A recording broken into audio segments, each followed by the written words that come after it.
Assalamualaikum warahmatullahi wabarakatuh. Perkenalkan nama saya Fisya Angelina dengan NIM 2357301049. Baiklah, pada kesempatan kali ini saya akan membuat latihan yang mana pada pertemuan minggu lalu kita telah membahas beberapa topik, itu ada 3 topik. Yang pertama, multi layout dan nested root. Yang kedua, lazy loading plus suspense. Yang ketiga, login API plus Axios. Nah, jadi pada kesempatan kali ini kita diminta untuk membuat latihan yang mana yang pertama itu perintahnya lengkapi from login dengan menyiapkan tombol untuk masuk ke halaman forgot password dan register. Nah, jadi di sini saya telah membuat halaman loginnya ya teman-teman, seperti ini untuk tampilan halaman loginnya. Ini untuk halaman login kita.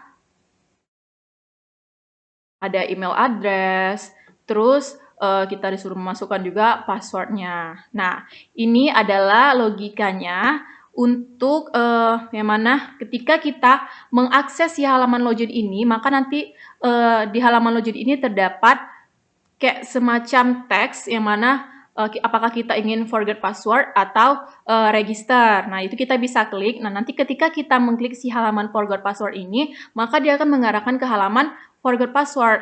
Dan ketika kita mengklik si halaman register, maka dia akan mengarahkan ke halaman register. Nah, ini saya akan melihatkan kepada teman-teman bagaimana tampilannya.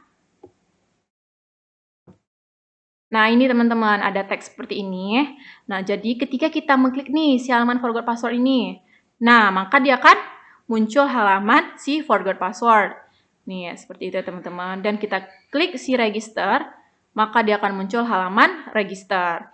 Nah, itu adalah untuk latihan yang pertama.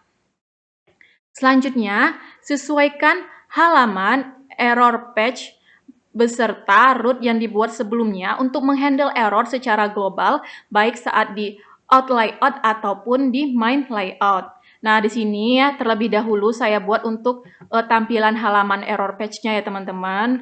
Lebih kurangnya seperti ini. Saya tidak menggunakan halaman not found karena saya ingin tampilannya itu agak beda aja dari halaman si not found. Ini saya gunakan buat halaman baru lagi teman-teman. Untuk tampilannya itu seperti ini. Kemudian saya membuat halaman error boundary. Ini untuk halaman error boundary-nya ya teman-teman.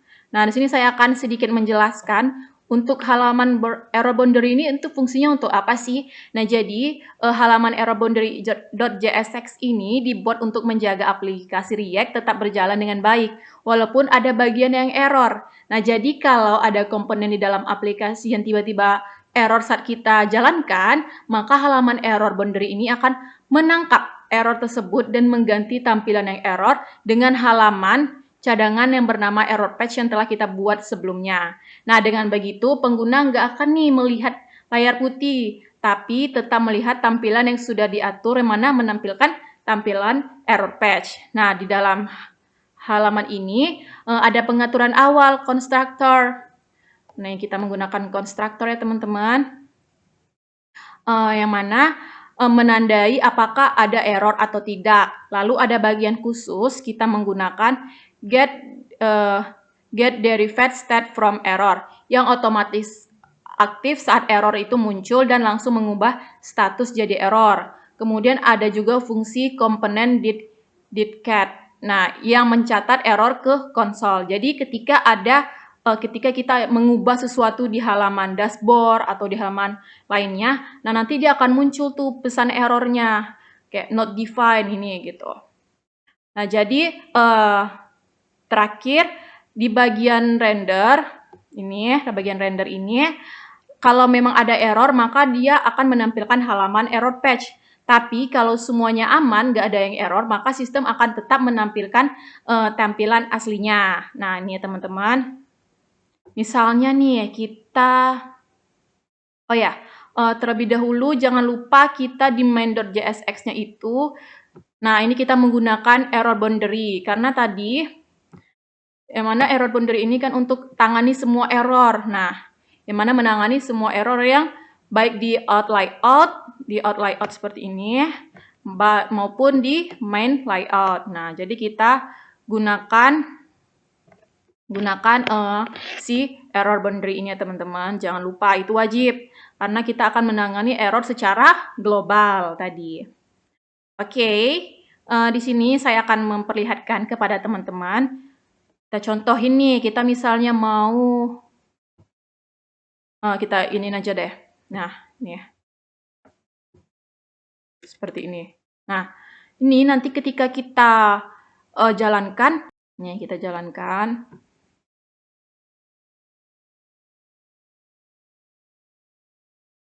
Sebentar. Kita ganti dulu ke command prompt. npm run dev. Nih, kita kontrol klik. Nah, dia akan menampilkan nih halaman errornya tadi. Ini ada teksnya teman-teman yang dia tampilkan ini untuk simulasi error tadi yang kita ketik di dashboard. Nah, dia akan muncul nih halaman error page-nya. Seperti itu ya teman-teman untuk tampilan dari halaman si error page ini. Kemudian perintah selanjutnya itu kita diminta untuk membuat menu baru, yaitu menu user dengan menerapkan hal-hal yaitu tampilkan list user dari endpoint, yang mana linknya itu sudah ada di dalam Classroom ya teman-teman. Nah, itu kita tampilkan dalam bentuk tabel. Gunakan komponen tabel yang sudah diterapkan saat membuat menu customer. Nah, jadi di sini saya akan memperlihatkan kepada teman-teman, karena saya sudah membuat sebelumnya teman-teman, untuk halaman usernya. Ini kita sudah buat untuk tampilannya itu kita menggunakan tabel nih teman-teman. Kita menggunakan tabel. Nah, di dalam tabel ini terdapat beberapa kolom. Di dalamnya itu ada ID, ada name, terus ada email, phone ya teman-teman. Terus ada username, gender, city, company, seperti itu teman-teman. Nah, terus dia mengambil si ID dari user tadi. Ini ID-nya itu first name, last name-nya. Nah, ini ya teman-teman. Itu dia akan menampilkan dalam bentuk tabel. Nah, yang mana data yang diambilnya itu dari si endpoint ini teman-teman. Nih linknya. Nih linknya teman-teman. Nah, nanti dia akan muncul datanya itu.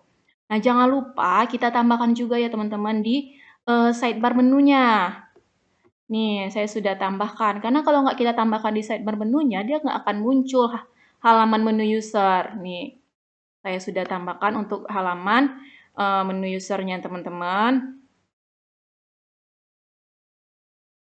Di main.jsx juga saya sudah panggil untuk si root si user ini ya teman-teman. Nih, oke. Sudah, lanjut kita coba lihat. Oh ya, yang dashboard tadi kita jangan lupa ini lagi ya teman-teman, kita hapus dulu. Karena nanti dia nggak akan tampil. Kita ini aja deh komen. Nah ini ya.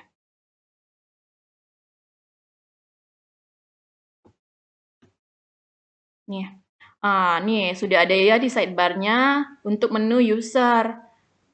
Nah, di halaman menu user ini ada list user. Ada kolom ID-nya, name, email, phone, username, gender, city, dan company. Nah, ini adalah tampilan dari menu user. Oke, mungkin itu saja yang dapat saya presentasikan dari hasil kerja saya. Lebih dan kurangnya saya mohon maaf. Saya akhiri dengan Assalamualaikum warahmatullahi wabarakatuh.